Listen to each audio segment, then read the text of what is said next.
Good afternoon, fellow turners, and welcome to another episode of The Naked Turner.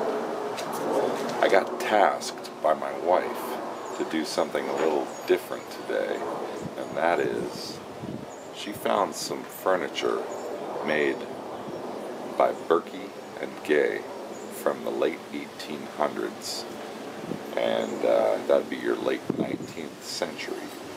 And she wants me to make some reproduction knobs for this thing because it's missing two of them. Well, I made one, and then I thought, you know, this is kind of a cool project. I should do a little video about it. So I'm doing a honey-do project on the naked. My wife asked me to, and I think I better do it because then she'll let me keep the lathe. She might be asking me to get rid of the lathe because it is kind of like a mistress and takes up a lot of my time. Okay, so always remember to read, understand, and follow all the shop safety for each tool that you're going to be using. And don't forget to wear a mask, safety mask. Today I'm not going to be using my respirator on this because it's a fairly small project. I'm outdoors, the wind is blowing pretty strong, and I don't think I'm going to be creating that much dust. It's mainly going to be some quick shavings. It's a fairly small turning.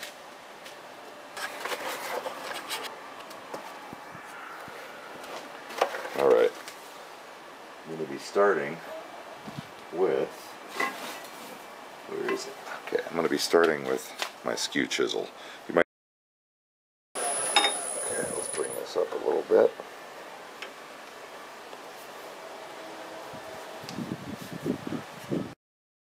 Speed. Right around 1600 RPM.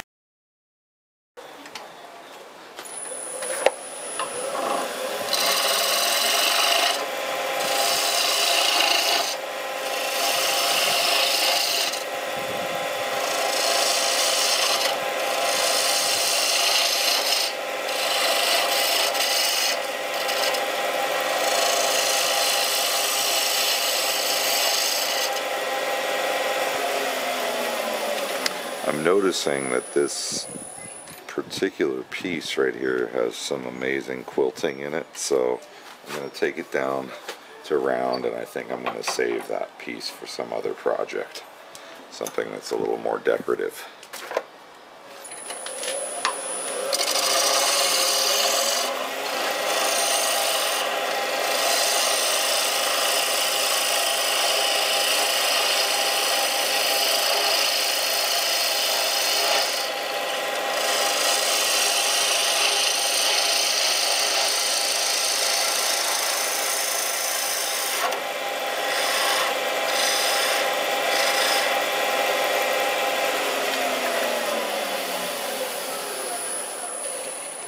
Yeah, right in here, there's some amazing grain, so that's why it's having a hard time cutting, because it's going through all kinds of crazy different grain patterns right in this area.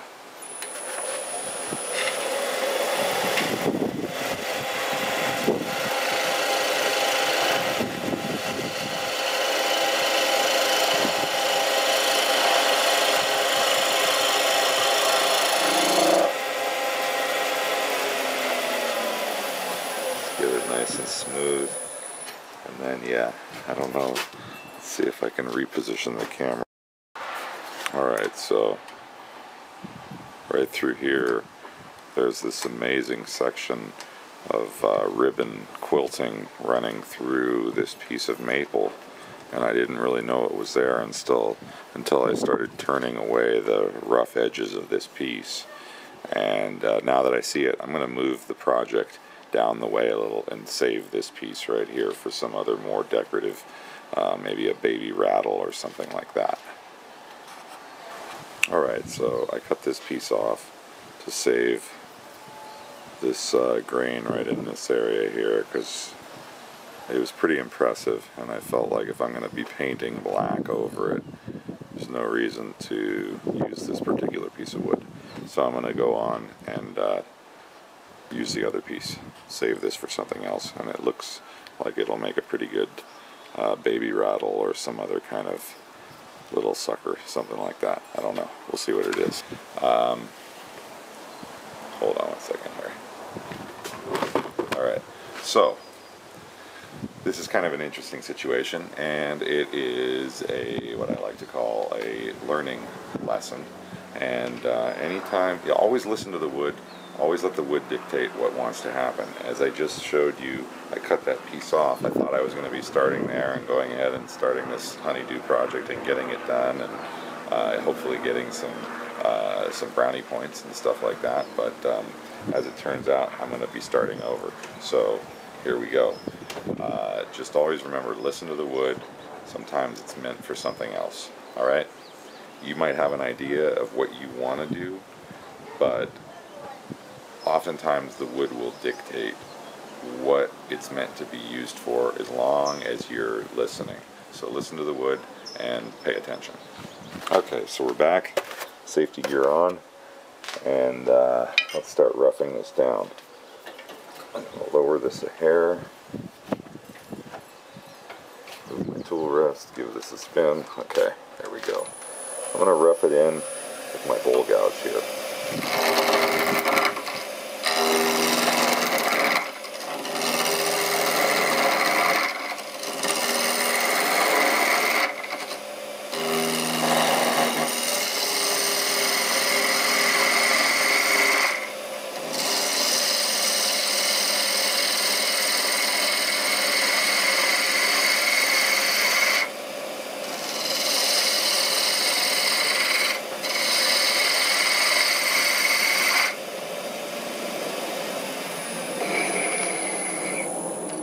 Okay, so there I have it, roughed into a cylinder.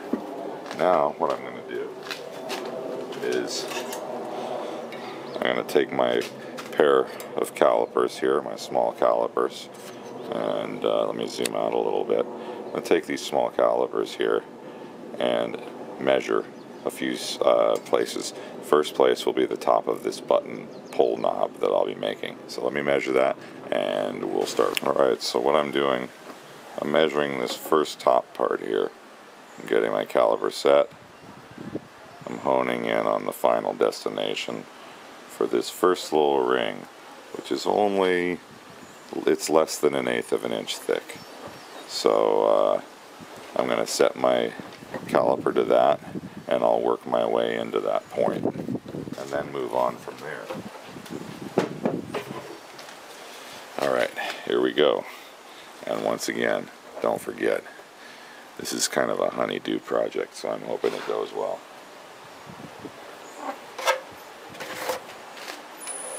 First thing I'm going to do is I'm going to part this end off again and get it a little bit sharper and cleaner, hopefully.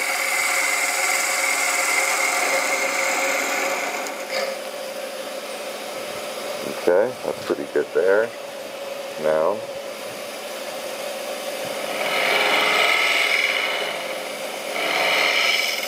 a little bit of shear scraping on this end.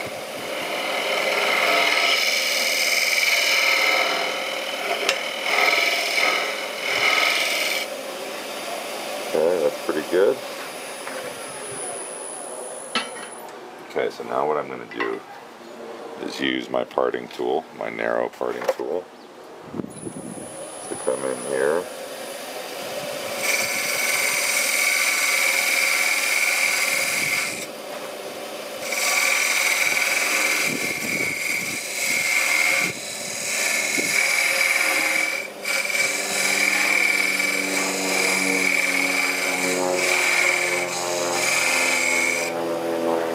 And you might notice I'm under a flight path.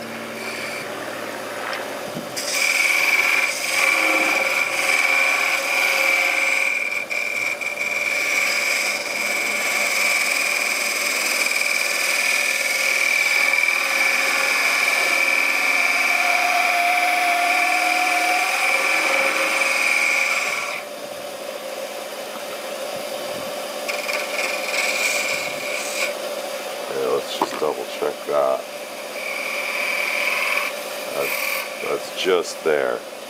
So I'm using my caliper, carefully going over the top here. Okay? You can use it this way too. It's just that for me with the camera it was a little easier to show you like that. Alright, so I'm right there at my first point, and I have about the approximately a little more than what I want in my finished piece. So now I'm going to come back in with my spindle gouge, and this is a 1/4 inch spindle gouge by Packard Woodturning tools.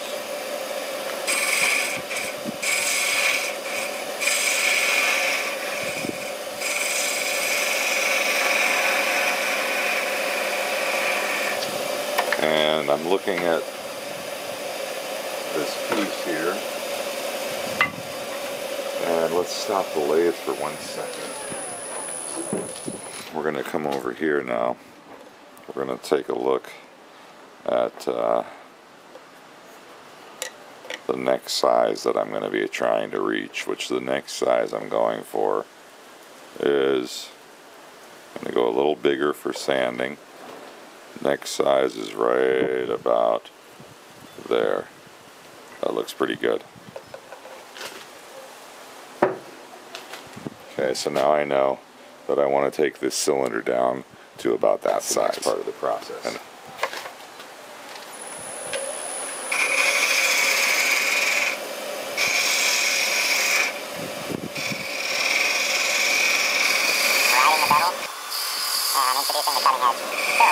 I'll get to that next size, which I'm getting closer. Okay. And that's pretty much it right there. Now it's a bead turn. Just roll in my tool. And I know it's a 1/2 inch bead because, like I said, I already made one of these. So I'm going to do that. 1/4 inch coming from the center line.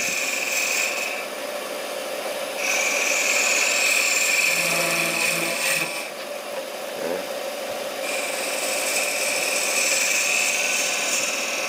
And then I know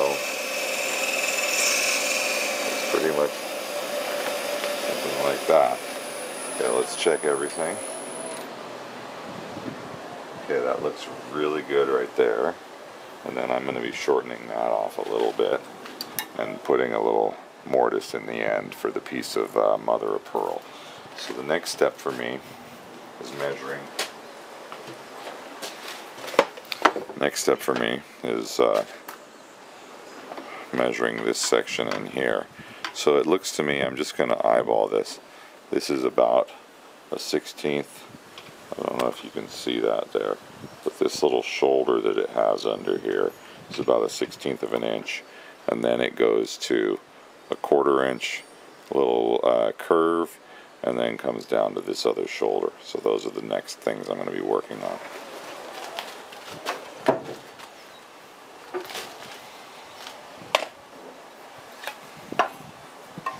So right now, what I'm going to want is a pencil.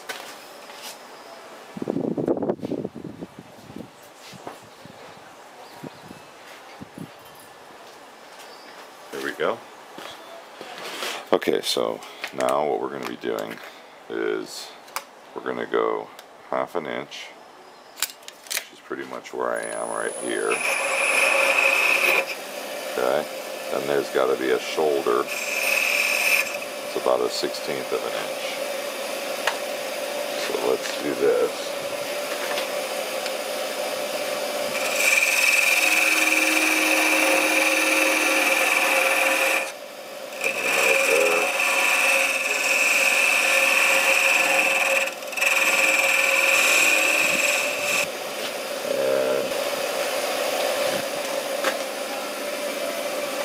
Alright, so now what I'm doing is I'm measuring the next collar here, or the next little ring. And once again, I'm going up just a wee bit bigger. Okay, right about like that. Looks good. Alright, so now I come in here.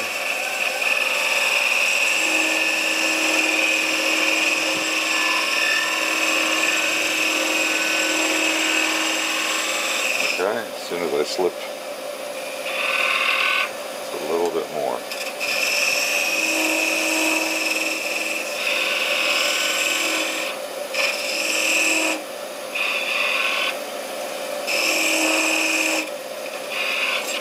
Okay, there we go.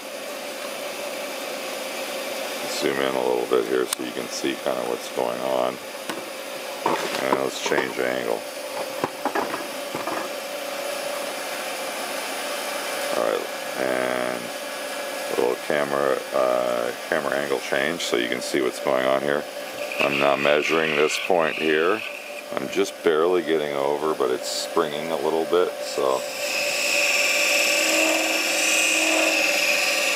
go in a hair. Okay, there we go. Now it's just barely fitting over. Alright. Now, what we're going to do is we're going to take a look at the profile on this. We're looking at that and we're saying, okay, let's see where I'm going. We're going to curve this.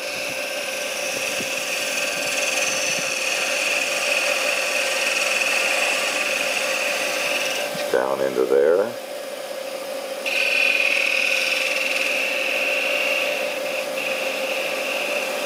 Curve that up into there. Okay. Now the next thing we're going to do is we're going to measure at this point right here.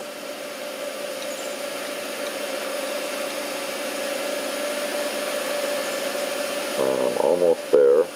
Tightening a little. Okay. Just binding on it a little bit, giving a little room for sanding. Okay. So now I know that that's where this wants to be, right down in there. So what I'm going to do, I'm going to come in with my parting tool, knowing that I want to leave about a 1/16 of an inch right there, and come in like this. Okay, and that'll show me what I want to sneak up to. I'm not going to go all the way here because I'm going to be using my spindle gouge to do the final shaping. But I'm going to get close, like right about there. Okay, and then the rest of that process will be made like this.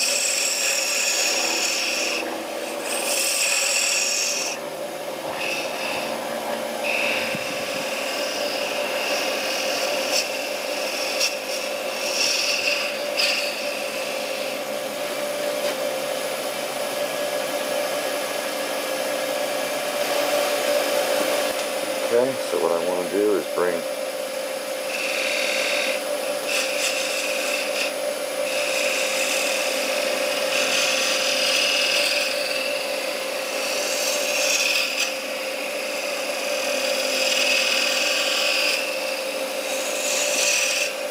that 1/4 inch right in. Oh, I just got a little catch. Okay, now I got a little bit of a catch, but luckily I left myself a little bit of room there, so it should be okay as I can curve this in like this.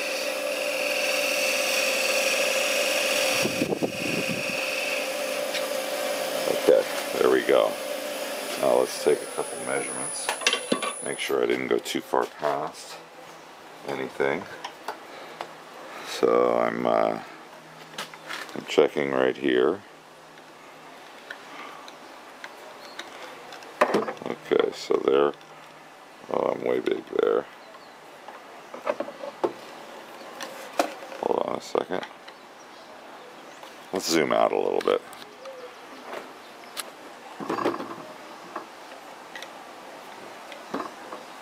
This is hard to do on camera because I'm trying to see it and hold it. Okay. There we go. And let's see how close I am here.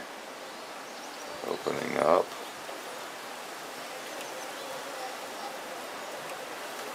Okay, opening right there.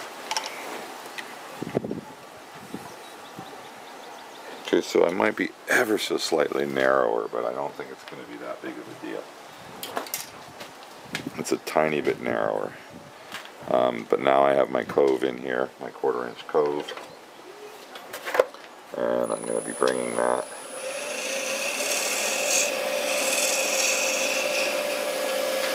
smoothing that in like that. And then what we're going to do, check the final interior measurement there.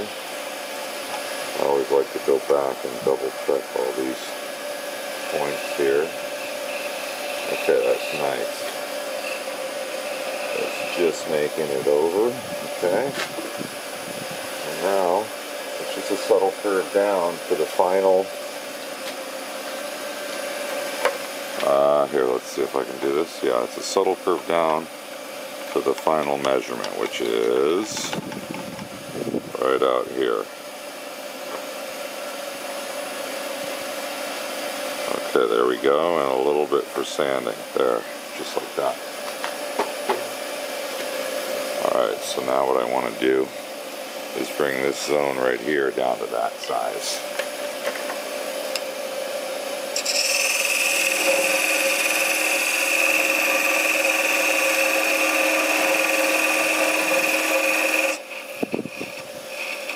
Okay, there we go. Alright, and single gouge again, and then all I have to do is put a light ease on this corner until I hit that line right there, and then roll it up, a little bit of a round over. There we go. Okay, there it is. It's nice and smooth already. I have a little bit of a flat spot there, but I'll be sanding that off. Actually, here, let's just do this.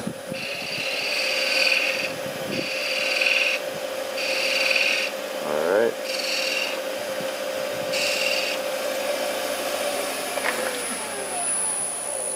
There we go. Now I want to check one more thing. I think I might be a little oversized. Let's check this top here. Yeah, that's just a little bit tight up there. So I'm going to go back in with my narrow parter.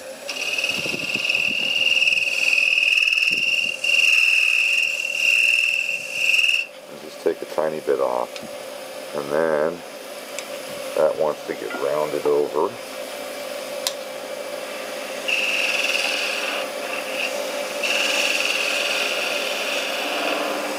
Like that. And it wants to get shortened just a little bit. About like that. Okay. I think with a little bit of sanding, that's going to be pretty much perfect. Zoom in on that a little bit so you can see. Oh, come on, focus. My camera's been having a hard time focusing. Alright, there it is. Let's see, actually, let's bring it around a little more. There. So now you can see I have the little shoulder underneath, and my round, and then a little button on the top, and I'll be drilling a little mortise into that and sanding that off, and then parting it right about there. Alright? Alright, so the next thing I have to do is I've got to get this down to a 5/8 inch. A 5/8 inch, excuse me, tenon on the bottom of this. I need to have about a 1/2 inch long by 5/8 inch tenon on the end of this that will fit into the drawer. That's how these particular drawer pulls fit in to these drawers. So I'm going to start out here. I just drilled a small hole here. I don't know if you can see that, but I drilled a little hole here in the end for the inlay piece, and I did that. Oops. So I drilled that hole with a Forstner bit to the appropriate size, which is a 1/2 inch, and I will now be creating the oh, God, my camera's a little bit out of balance here. Okay, so I'll be creating, right now I'll be creating the tenon on the end of this piece here. So I'm going to come in like this.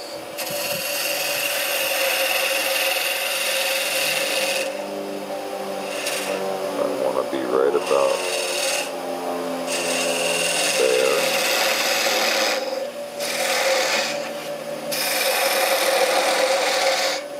And I'm using my 1/4 inch scraper with a little bit of a sweep back so that I can adjust my angles in here and get a little bit of an undercut.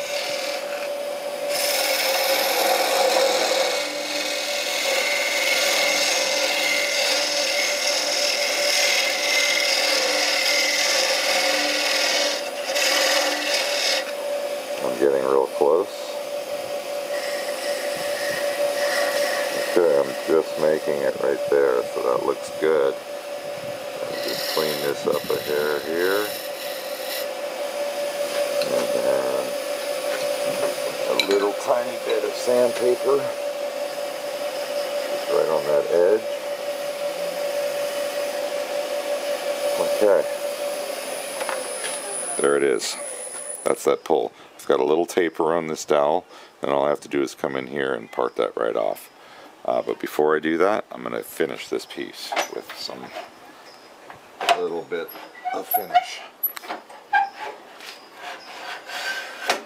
So for this specific one, what I want to do is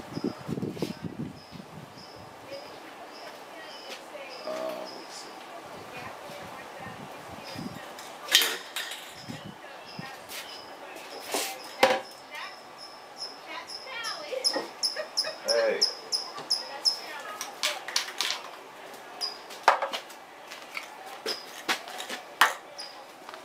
Okay, so for this process, I'm covering the ways of my lathe with a rag. Make sure I don't get any overspray on this piece. And then what I'm doing for this, I'm just taking some black spray paint, turning it down.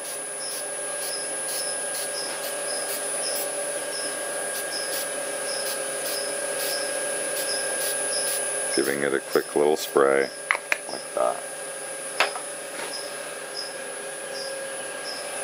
And it still has a little bit of a spot right there. Okay. Oops.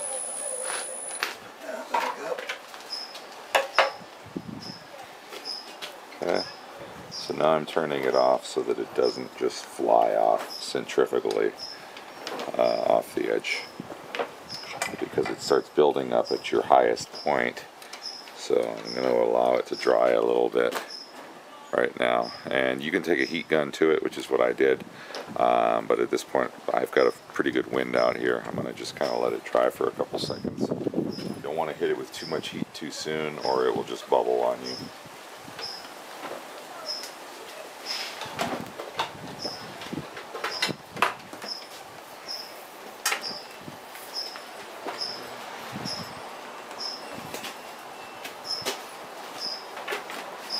Alright, so now what I'm doing is giving it a little bit of heat. Very small amount of heat. I'm not putting it up on high, I'm just doing it low at this point. And feeling with my hand how hot it's getting, because I don't want it to get too hot, I just want to kind of slowly cure it. And by having your hand here, you can kind of tell, okay, I'm getting too much heat, my hand's getting hot. Okay, so I'm doing this, Getting a little closer because I can see that it's curing up.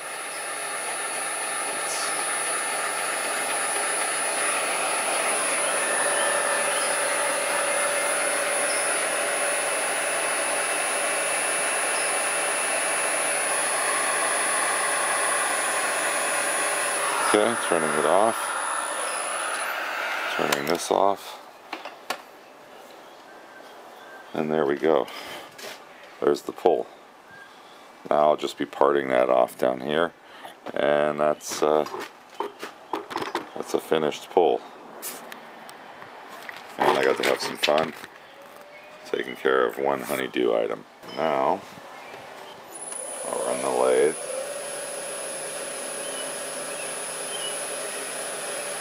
Give it a tiny burnish.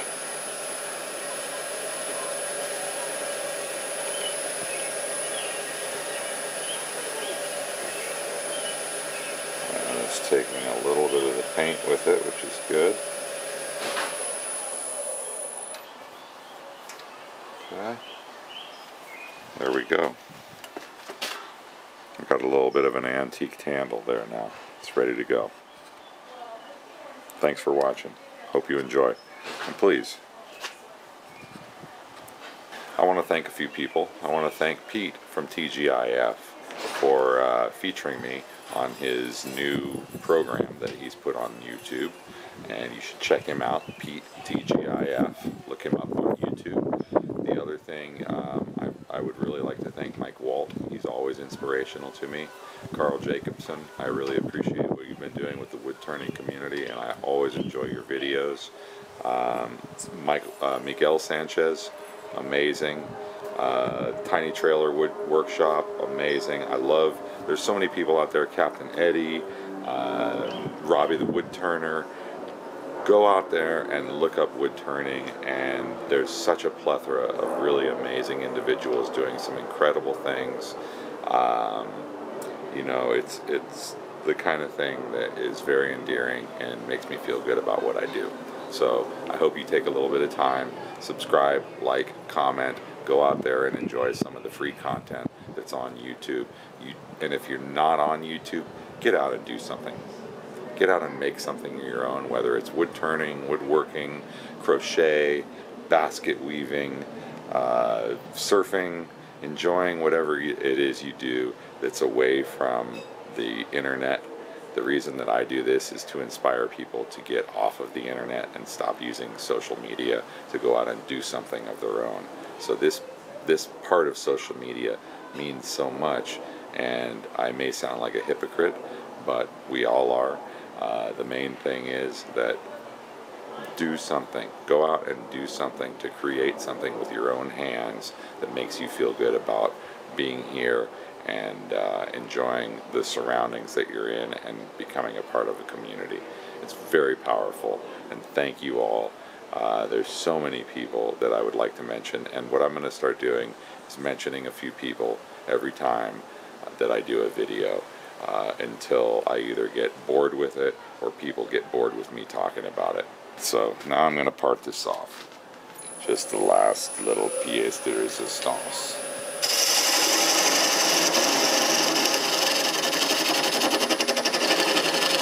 There's another little hard spot in here, which probably means there's some more spalting in that, or I mean some more quilting or something in that.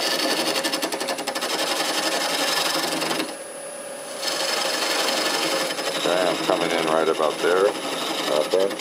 I'm using my left hand like this.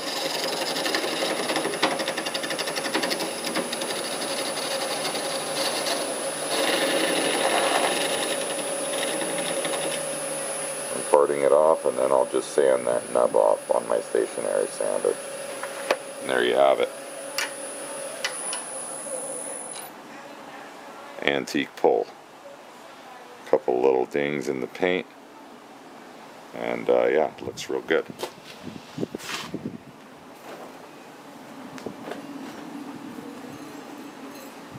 There you have it.